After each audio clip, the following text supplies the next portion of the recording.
चलो। अरे हमको भी साथ लिए जाना पिया जब जाना विदेशवा हो।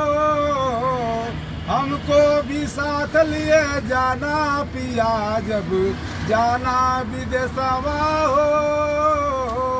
इतना तर्ज में गाने का भाव है कि पापी की, अरे पापी की झुकली नजरिया बजरिया में ताली बजेली हो। पापी की झुकली नजरिया बजरिया में ताली बजेली हो। कि नायब दरोगा तब चलले पराई, अरे थाने का धैले डहरिया बजरिया में ताली बजेली हो। थाने का धैले डहरिया बजरिया में ताली बजेली हो। कि नई झुलनी के नीचे बलम दोपहरिया मिताइला हो।